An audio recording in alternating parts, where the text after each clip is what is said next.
I think it's a bad move on a number of fronts. Number one, you have to look at the situation with DeMar DeRozan. I mean, here's a young man that agreed to go back to Toronto and sign with them long term. So in the eyes of the Toronto franchise and all the players in the league, I think that that's a bad move. But now you're getting Kawhi Leonard, who is unhappy.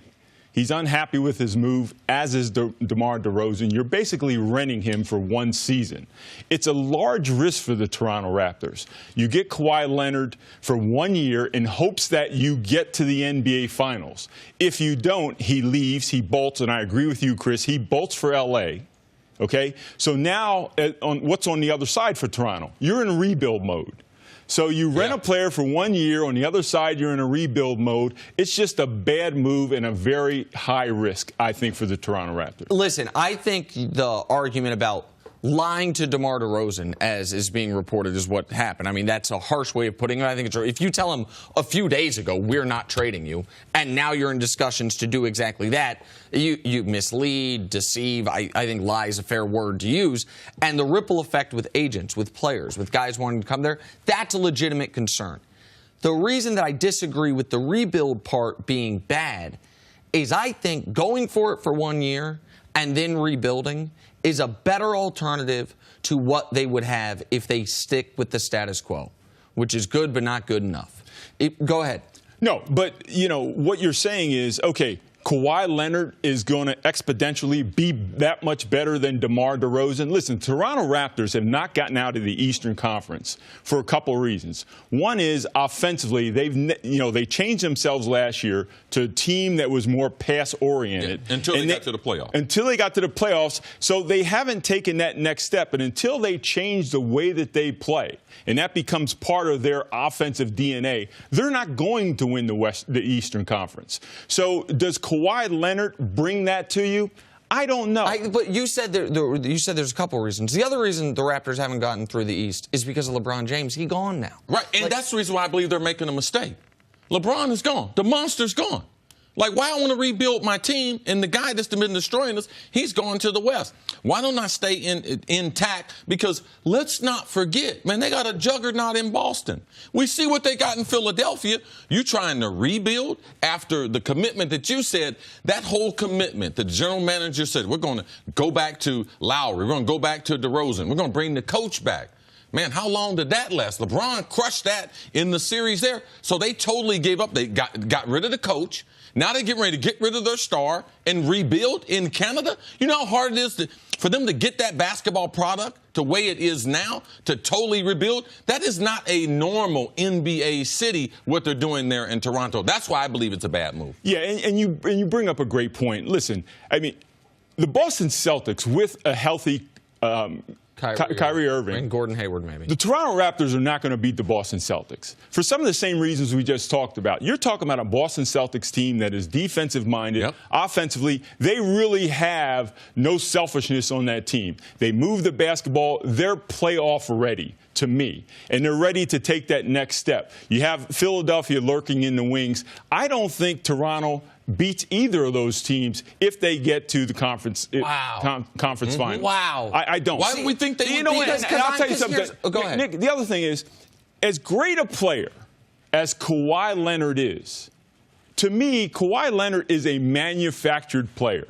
This is not a guy. He's a product of the system. He's a product of the system, a product, to his credit, of his hard work, his work ethic. You know, he improved his skills. He shoots a jump shot, but inherently, naturally, he's not like Kevin Durant. Right, but sometimes, listen, sometimes you're a lump of clay, and then an amazing sculptor turns you into David, and then no matter where you go, you're still David. Like, so sometimes you're manufactured, but the manufacturing process is over, and now it's mobile. I look at Toronto and I say this. They won 59 games. They just got better at their best player position. And they can go for it for a season. You're right. I understand top to bottom. Oh, Boston might have a better roster. They do. Philly might have a better roster. But what they won't have is the best player in a series. Toronto would have that. I think they'd have that in every series against the East, except for Milwaukee, and people could argue Kawhi versus Giannis. And so the reason that I think this makes perfect sense for Toronto is if you don't make a move, You're stuck in this purgatory because Boston has probably passed you as presently constituted. Philly's catching up. Milwaukee's on their way. And you've got DeRozan for the next 3 years. With this move, if Kawhi leaves, you can sell to your fans, we didn't want to rebuild. We went for it. He left. We tried to keep him. And now you have Lowry, Ibaka, and Valanciunas on expiring deals. Then you still have the image back from Vince Carter, Tracy McGrady. Will a star from the United States, will he play basketball in Canada? So you have to realize now that is a thought. All right, my brother coached there in Toronto. Keeping those guys there and bringing a star to Toronto is an issue. And here's, sorry. No, go ahead. And here's a guy, like you said, who doesn't want to play, who's made it very clear he doesn't even want to be there. So now you're starting a He wanted to go home, year. and they're sending him out of the country. They're sending him as far from home, basically, as you can get.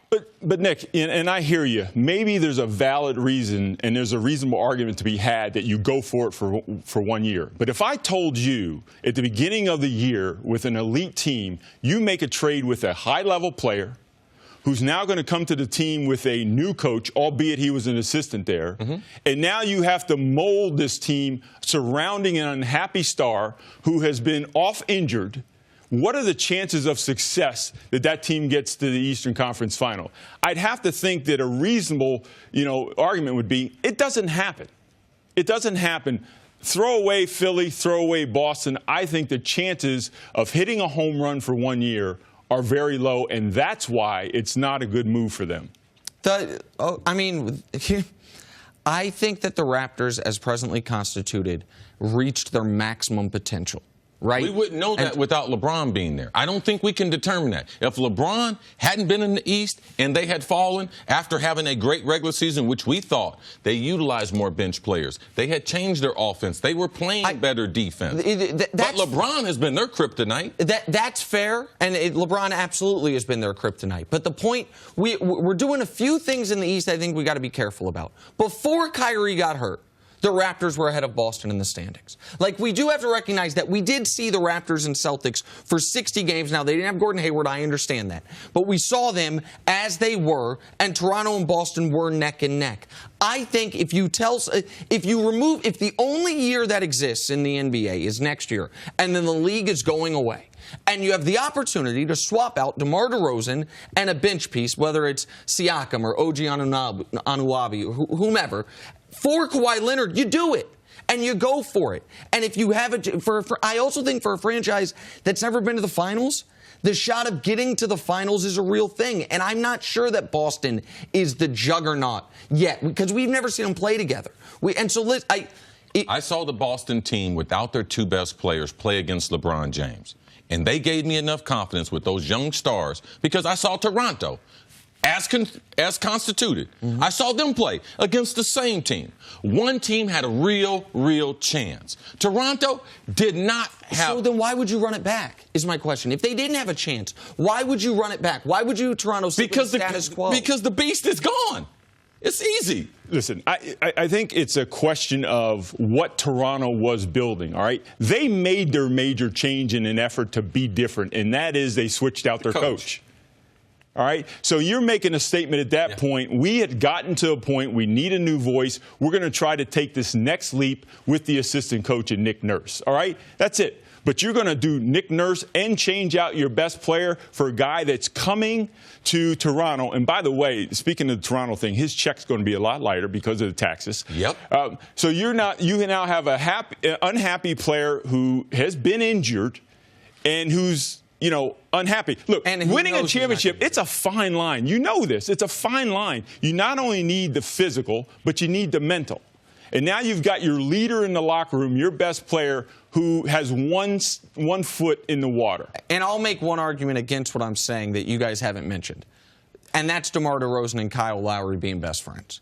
Those guys do everything together. They do press conferences together. When Kyle Lowry used to be overweight, they used to walk to McDonald's in the middle of the night together and get McFlurries.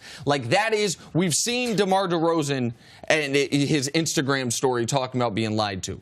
We haven't heard yet how Kyle Lowry feels about this whole situation. It's still a chance I would take, but that is an X factor that I'm sure we'll hear more about once Kyle Lowry discusses. Thanks for watching. Subscribe here to get the latest from the show. Also, be sure to check out more of the best clips from First Things First, or go watch a few segments from our other shows on FS1.